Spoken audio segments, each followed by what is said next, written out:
The book that I'm doing a book review over today is called The Christian Athlete. It's by Brian Smith.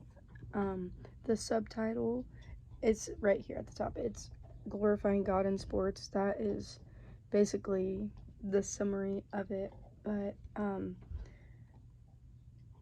one of the things that the chapters do are they focus on something specific. So in our table of contents right here, we have different things such as on motivations. So it's bringing God and glorifying Him on motivating yourself, or on winning, losing with your teammates, with your coaches, on retiring. That's a big one as well. On pressure. Those are just a few of the chapters, but each chapter also brings in a relatable life story as well. Some of these are from Brian Smith himself, or others are from like people he knows, famous stories even, and it helps to make the book relatable for the reader while also bringing God and scriptures into it for those who believe in Christianity. Now, I would say the two most important take-home messages in this book are: it's okay to pray for your health and performance, which was a big thing for me. And so they give up a lot of reasoning as to why they think that's okay, because some people don't think it's okay. And then the other one is bringing God into these situations is important, in that God in sports and you all work together. It's not you in sports against God, and you wouldn't be able to do them without God. So bringing Him into these situations is very important. My first favorite quote is on page 11, and it reads, "There will always be a ceiling on the amount of happiness earthly things can bring us, and more often than not, we will be disappointed at how low that ceiling is." And I like this because it just made me realize that there is like a point where I will be at my absolute best, and that might not still be good enough for me, but there's nothing I can do about it. And the second quote is on page 68. It also reads, "Are there better things to pray for besides winning and success? Sure. Nevertheless, when we ask God in prayer to help us win or play well, we give Him glory. Think about it. When you pray, you're acknowledging that you can't do it on your own. You're admitting that you need God's help. When we pray to God for or about anything, we are showing our dependence on Him and bringing Him glory in the process. We show that we are sheep who lack the ability to get what we want without our shepherd to help." This one I absolutely loved so much. It was basically going back to one of the main take-home messages that I had, that we can't do it without God, and it's okay to pray for your performance and your health, because that's me leaning on God and saying, hey, I can't do this without you. And my third and final quote is on page 121. And it says right here, "Great teammates don't lurk behind the scenes looking for an opportunity to capitalize on the misfortune of others." And I think that is super important, because when you think of a great team and great teammates, you're all as one, you're all together.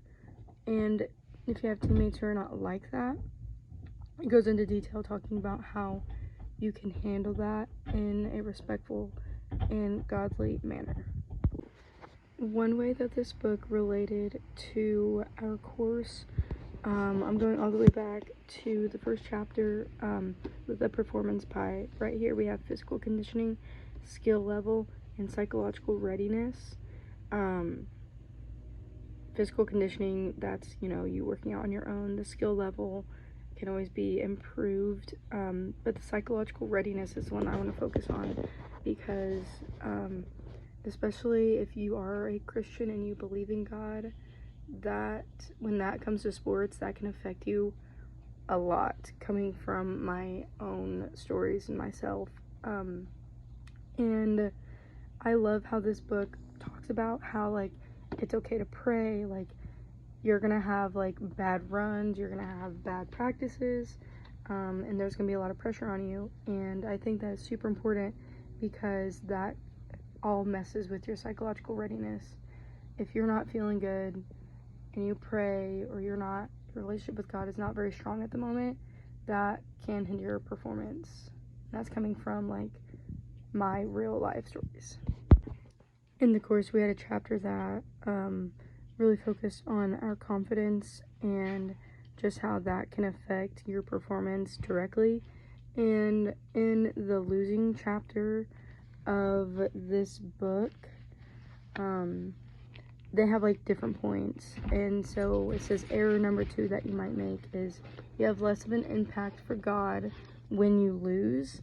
And that one just really hit me because a lot of people can be sore losers, and that's not the way to glorify God. If you're glorifying God, you need to glorify him when you win, when you lose, when you have the worst performance of your life, when you have the best performance of your life.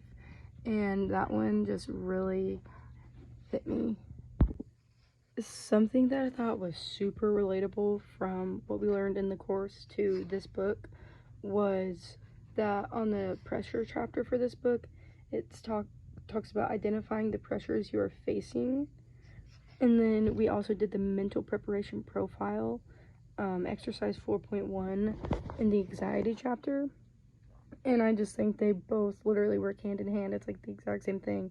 You're, like, pointing out, like, maybe, like, things that you didn't really know about yourself because you never took the time to think about it.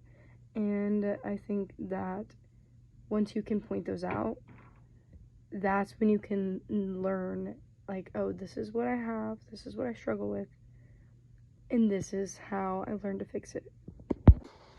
I would most definitely recommend this book for anyone and everyone, believer or not. I've even bought one of these books for my friends already because I thought it was so good, and it just shows the importance of God in our sports because people don't talk about that as much as I feel like we should, because, like I said earlier, they work hand in hand, not separate. They don't work against each other. So I would definitely rate this book like a 10 out of 10, easy. And it's a nice, easy read as well, so it's not too difficult, it's not too many pages. But yeah, this is great.